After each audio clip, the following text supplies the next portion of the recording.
good morning and welcome back to another video with me, Stevie. I'm a motorcycle instructor from West Yorkshire, and this morning what we're going to be talking about is how you become a motorcycle instructor. I get this question every now and again: how do you get an instructor's permit? What do I need to be able to take a student out on a bike, etc, etc? Because let's be honest, it's a nice job.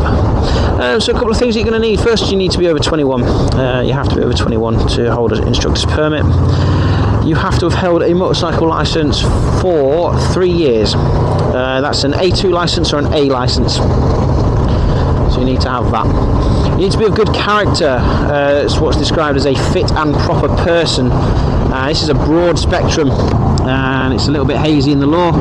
And it comes down to the DVSA looking at you as a person, so any criminality, any driving offences, etc. will all be considered as to whether or not you're suitable to hold a permit to teach people. The next part is to go and get qualified, really. So a couple of ways of doing this. You can just go straight in for the assessment if you think you've got the skills, but that's really not a good idea, because it's quite a lot of skill that you need to be able to deliver CBT effectively. My advice to you would be to go and do a course with your local bike school, get yourself comfortable with delivering CBT and all that training, and get down trained. So a down trained instructor is one who has developed those skills. They've done the training with an improved instructor. So as an approved instructor, I'm allowed to have a number of instructors underneath me working on my permit. But those instructors, they still cannot take people out by themselves until they've got themselves a permit themselves. And those are applied for by the ATB, the authorised training body, which is basically the bike school and the owner of the bike school. Once they're happy that the instructor has met the criteria. So once you've met that criteria, you'll be issued with a down-trained permit, and then you can take students out on the road by yourself, 2 students maximum on the road, 4 on the training ground, and start to deliver that training. From there you can then become qualified as an instructor. So there's a bit of a difference between a down-trained instructor and a qualified instructor. A qualified instructor is one who has gone and taken the assessments with the DVSA.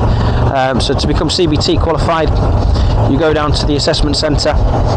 It's Chadderton now, what used to be Cardington, and you do a 2-day assessment with an examiner.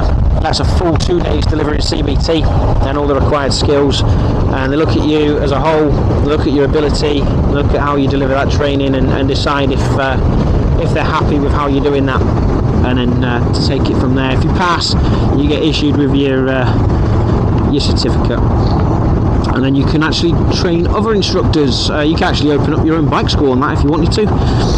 So again, it's a good little qualification to have under your belt.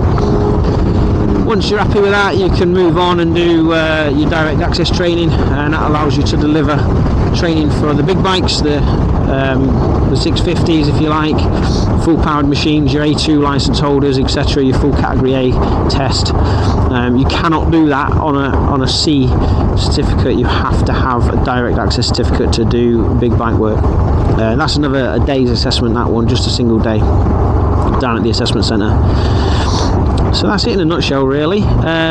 Things to bear in mind is that we do have regular standards tests or checks depending on how well you scored in the last one.